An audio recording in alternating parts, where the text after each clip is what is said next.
ಎಲ್ಲ ನನ್ನ ವಿದ್ಯಾರ್ಥಿ ಮಿತ್ರರಿಗೂ ವಿಡಿಯೋಗೆ ಸ್ವಾಗತ. ಇವತ್ತಿನ ವಿಡಿಯೋದಲ್ಲಿ ನಾವು 9ನೇ ತರಗತಿಯ ಕನ್ನಡ ಪದ್ಯ ಭಾಗ 1 ಪಾರಿವಾಳದ ಅಭ್ಯಾಸ ಪ್ರಶ್ನೋತ್ತರಗಳನ್ನು ನೋಡ್ಕೊಂಡು ಬರೋಣ. ಅದಕ್ಕಿಂತ ಮುಂಚೆ ನಮ್ಮ ಕನ್ನಡ ಪಾಠಶಾಲೆ ಯೂಟ್ಯೂಬ್ ಚಾನಲ್ನ ಯಾರೆಲ್ಲ ಸಬ್ಸ್ಕ್ರೈಬ್ ಮಾಡಿಲ್ವೋ ಪ್ಲೀಸ್ ಸಬ್ಸ್ಕ್ರೈಬ್ ಮಾಡ್ಕೊಳ್ಳಿ, ಹಾಗೆ ಬೆಲ್ ಐಕನ್ನ ಕ್ಲಿಕ್ ಮಾಡಿ. ಕೃತಿಕಾರರ ಪರಿಚಯ. ಲೇಖಕರು ಸು. ರಂ. ಎಕ್ಕುಂಡಿ. ಇವರ ಪೂರ್ಣ ಹೆಸರು ಸುಬ್ಬಣ್ಣ ರಂಗಣ್ಣ ಎಕ್ಕುಂಡಿ. ಇವರ ಕಾಲ 1923ರಿಂದ 1995. ಜನನ ಹಾವೇರಿ ಜಿಲ್ಲೆಯ ರಾಣೆಬೆನ್ನೂರು. ಇವರ ವೃತ್ತಿ ಉತ್ತರ ಕನ್ನಡ ಜಿಲ್ಲೆಯ ಬಂಕಿಕೊಡ್ಲದಲ್ಲಿ ಪ್ರೌಢಶಾಲೆಯ ಅಧ್ಯಾಪಕರಾದರು. 35 ವರ್ಷಗಳ ಸೇವೆಯ ನಂತರ ಅಲ್ಲಿಯೇ ಮುಖ್ಯೋಪಾಧ್ಯಾಯರಾದರು. ಕೃತಿಗಳು: ಶ್ರೀ ಆನಂದ ತೀರ್ಥರು, ಸಂತಾನ, ಹಾವಾಡಿಗರ ಹುಡುಗ, ಮತ್ಸ್ಯಗಂಧಿ, ಬಕುಳದ ಹೂಗಳು. ಕಥಾ ಸಂಕಲನ ನೆರಳು. ಕಾದಂಬರಿ ಪ್ರತಿಬಿಂಬಗಳು. ಇವರಿಗೆ ದೊರೆತಿರುವ ಪುರಸ್ಕಾರ: ಸೋವಿಯತ್ ಲ್ಯಾಂಡ್ ಪುರಸ್ಕಾರ, ಕರ್ನಾಟಕ ಸಾಹಿತ್ಯ ಅಕಾಡೆಮಿ ಬಹುಮಾನ, ಕೇಂದ್ರ ಸಾಹಿತ್ಯ ಅಕಾಡೆಮಿ ಪುರಸ್ಕಾರ. ಪ್ರಸ್ತುತ ಪಾರಿವಾಳ ಪದ್ಯವನ್ನು ಸು. ರಂ. ಎಕ್ಕುಂಡಿ ಅವರ ಸಮಗ್ರ ಕಥನ ಕವನಗಳು ಎಂಬ ಕೃತಿಯಿಂದ ಆರಿಸಲಾಗಿದೆ. ಕೊಟ್ಟಿರುವ ಪ್ರಶ್ನೆಗಳಿಗೆ ಒಂದು ವಾಕ್ಯದಲ್ಲಿ ಉತ್ತರಿಸಿ. ಪ್ರಶ್ನೆ 1. ಮುದ್ದು ಪಾರಿವಾಳಗಳ ಜೋಡಿ ಎಲ್ಲಿ ಸಂಸಾರ ಹೂಡಿದ್ದವು? ಮುದ್ದು ಪಾರಿವಾಳಗಳ ಜೋಡಿ ದಟ್ಟ ಕಾಡಿನಲ್ಲೊಂದು ಹೆಮ್ಮರದ ಹೊದರಿನಲ್ಲಿ ಸಂಸಾರ ಹೂಡಿದ್ದವು. ಪ್ರಶ್ನೆ 2. ಜೋಡಿ ಪಾರಿವಾಳಗಳು ಹೇಗೆ ಬಾಳುತ್ತಿದ್ದವು? ಜೋಡಿ ಪಾರಿವಾಳಗಳು ಹಗಲು ಇರುಳು ಒಂದನ್ನೊಂದು ಹಗಲಿರದಂತೆ ಒಂದಾಗಿ ಬಾಳುತ್ತಿದ್ದವು. ಪ್ರಶ್ನೆ 3. ಬಲೆಯಲ್ಲಿದ್ದ ಮರಿಗಳು ಹೊರಗೆ ಬರಲು ಏನು ಮಾಡಿದವು? ಬಲೆಯಲ್ಲಿದ್ದ ಮರಿಗಳು ಹೊರಗೆ ಬರಲು ಚೀತ್ಕರಿಸತೊಡಗಿದವು. ಪ್ರಶ್ನೆ 4. ಏನನ್ನು ತೊರೆದು ಬಾಳಬೇಕು? ವ್ಯಾಮೋಹವನ್ನು ತೊರೆದು ಬಾಳಬೇಕು. ಕೊಟ್ಟಿರುವ ಪ್ರಶ್ನೆಗಳಿಗೆ 3-4 ವಾಕ್ಯಗಳಲ್ಲಿ ಉತ್ತರಿಸಿ. ಪ್ರಶ್ನೆ 1. ಪಾರಿವಾಳಗಳ ಆನಂದಕ್ಕೆ ಕಾರಣವೇನು? ದಟ್ಟ ಕಾಡಿನಲ್ಲಿದ್ದ ಒಂದು ಹೆಮ್ಮರದ ಪೊಟರೆಯಲ್ಲಿ ಮುದ್ದು ಬಿಳಿ ಪಾರಿವಾಳಗಳ ಜೋಡಿ ಪ್ರೀತಿಯಿಂದ ಜೀವನ ನಡೆಸುತ್ತಿದ್ದವು. ಅವು ಮರದ ಪೊಟರೆಯಲ್ಲಿ ಮೊಟ್ಟೆ ಇಟ್ಟವು. ಆ ಮೊಟ್ಟೆಯೊಡೆದು ಮರಿಗಳು ಹೊರಬಂದವು. ಆ ಮುದ್ದು ಮರಿಗಳ ಮಧುರ ಸದ್ದು ಕೇಳಿ ಪಾರಿವಾಳಗಳು ಆನಂದಿಸಿದವು. ಪ್ರಶ್ನೆ 2. ಬೇಡ ಏನು ಮಾಡಿದನು? ದಟ್ಟ ಕಾಡಿನಲ್ಲಿದ್ದ ಒಂದು ಹೆಮ್ಮರದ ಪೊಟರೆಯಲ್ಲಿ ಮುದ್ದು ಬಿಳಿ ಪಾರಿವಾಳಗಳ ಜೋಡಿ ಪ್ರೀತಿಯಿಂದ ಜೀವನ ನಡೆಸುತ್ತಿದ್ದವು. ಈ ಜೋಡಿ ಪಾರಿವಾಳಗಳು ತನ್ನ ಮುದ್ದು ಮರಿಗಳೊಡನೆ ಆನಂದದಿಂದ ಇದ್ದವು. ಬೇಡನು ಪಾರಿವಾಳಗಳನ್ನು ಹಿಡಿಯಲು ಬಲೆಯನ್ನು ಹರಡಿದನು. ಜೋಡಿ ಪಾರಿವಾಳಗಳು ಹಾಗೂ ಅದರ ಮರಿಗಳು ಆ ಬಲೆಗೆ ಸಿಲುಕಿದವು. ಆಗ ಆ ಬೇಡನು ಅವುಗಳನ್ನು ಹಿಡಿದುಕೊಂಡು ಹೋದನು. ಕೊಟ್ಟಿರುವ ಪ್ರಶ್ನೆಗಳಿಗೆ 8-10 ವಾಕ್ಯಗಳಲ್ಲಿ ಉತ್ತರಿಸಿ. ಪ್ರಶ್ನೆ 1. ಜೋಡಿ ಪಾರಿವಾಳಗಳ ದುಡುಕಿನ ನಿರ್ಧಾರದ ಬಗ್ಗೆ ನಿಮ್ಮ ಅಭಿಪ್ರಾಯವೇನು?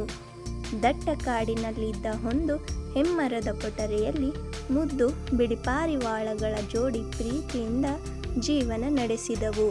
ಅವು ಒಂದನ್ನೊಂದು ಅಗಲಿರದೆ ಹಗಲು ಇರುಳು ಜೊತೆಗೂಡಿ ಬಾಳುತ್ತಿದ್ದವು. ಅವುಗಳ ಸಂಸಾರದಲ್ಲಿ ಸಂತೋಷವೂ ಮನೆ ಮಾಡಿತ್ತು. ಹೀಗಿರಲು ಆ ಜೋಡಿಗಳು ಮೊಟ್ಟೆಯನ್ನು ಇಟ್ಟು ಮರಿ ಮಾಡಿದವು. ಆ ಮುದ್ದು ಮರಿಗಳ ಮಧುರ ಸದ್ದು ಕೇಳಿ ಅವುಗಳ ಸಂತೋಷ ಇಮ್ಮಡಿಯಾಯಿತು. ಒಂದು ದಿನ ಬೇಡನೊಬ್ಬನು ಬಂದು ಪಾರಿವಾಳಗಳನ್ನು ಹಿಡಿಯಲು ಬಲೆ ಬೀಸಿದನು.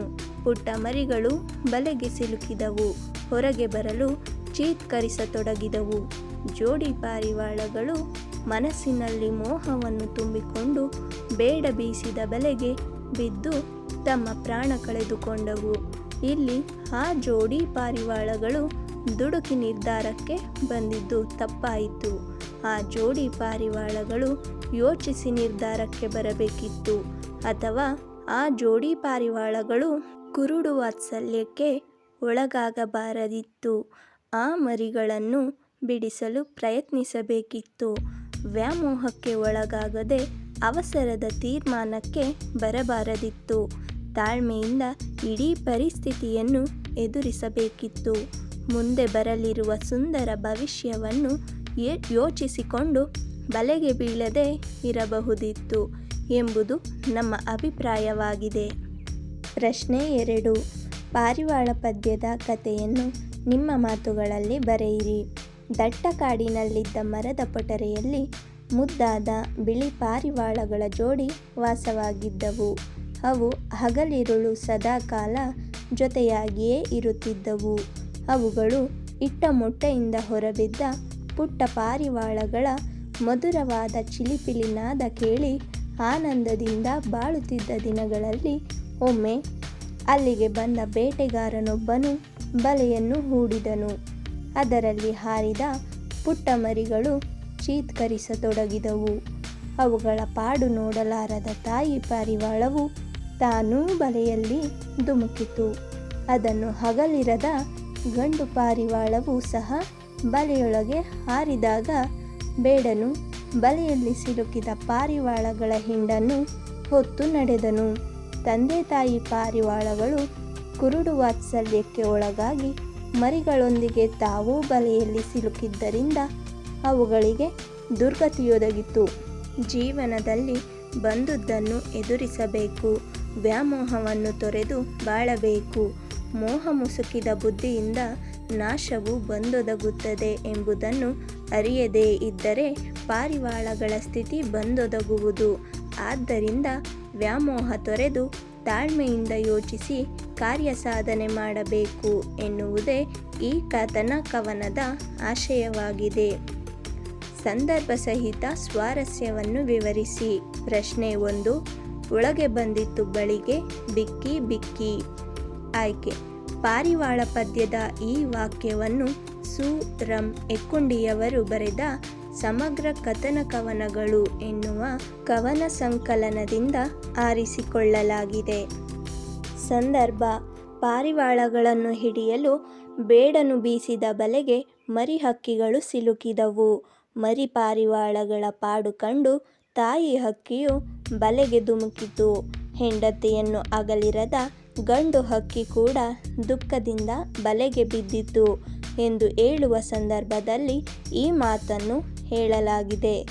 ಸ್ವಾರಸ್ಯ: ಈ ವಾಕ್ಯದಲ್ಲಿ ಪಾರಿವಾಳಗಳ ಅನ್ಯೋನ್ಯ ಪ್ರೀತಿಯ ಜೊತೆ ಗಂಡು ಪಾರಿವಾಳದ ಕುರುಡು ವಾತ್ಸಲ್ಯ ವ್ಯಕ್ತಗೊಂಡಿದೆ. ಪ್ರಶ್ನೆ 2. ಮೋಹ ಮುಸುಕಿದ ಬುದ್ಧಿ ಸರ್ವನಾಶದ ಸಿದ್ಧಿ. ಆಯ್ಕೆ: ಪಾರಿವಾಳ ಪದ್ಯದ ಈ ವಾಕ್ಯವನ್ನು ಸು. ರಂ. ಎಕ್ಕುಂಡಿಯವರು ಬರೆದ ಸಮಗ್ರ ಕಥನ ಕವನಗಳು ಎನ್ನುವ ಕವನ ಸಂಕಲನದಿಂದ ಆರಿಸಿಕೊಳ್ಳಲಾಗಿದೆ.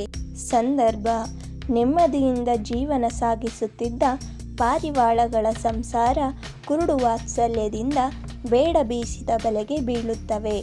ಜೀವನದಲ್ಲಿ ಮೋಹಕ್ಕೆ ಒಳಗಾದ ಪಾರಿವಾಳಗಳ ಸಂಸಾರ ತಮ್ಮನ್ನು ಸರ್ವನಾಶದ ಕಡೆಗೆ ತೆರಳಿತು ಎಂದು ಹೇಳುವ ಸಂದರ್ಭದಲ್ಲಿ ಕವಿ ಈ ಮಾತನ್ನು ಹೇಳಿದ್ದಾರೆ. ಸ್ವಾರಸ್ಯ: ಮೋಹಕ್ಕೆ ಒಳಗಾಗಬಾರದು ಎಂಬ ಕವಿಯ ಎಚ್ಚರಿಕೆಯ ಭಾವ ಅಭಿವ್ಯಕ್ತಗೊಂಡಿದೆ. ಈ ವಿಡಿಯೋದಿಂದ ನಿಮಗೇನಾದರೂ ಉಪಯೋಗ ಆಗಿದ್ದರೆ ದಯವಿಟ್ಟು ಲೈಕ್ ಮಾಡಿ, ನಿಮ್ಮ ಅಭಿಪ್ರಾಯಗಳನ್ನು ಕಮೆಂಟ್ ಮೂಲಕ ತಿಳಿಸಿ. ಹಾಗೆ ನಮ್ಮ ಕನ್ನಡ ಪಾಠಶಾಲೆ ಯೂಟ್ಯೂಬ್ ಚಾನಲ್ನ ಪ್ಲೀಸ್ ಸಬ್ಸ್ಕ್ರೈಬ್ ಮಾಡ್ಕೊಳ್ಳಿ. ವಿಡಿಯೋ ನೋಡಿದ್ದಕ್ಕಾಗಿ ಧನ್ಯವಾದಗಳು.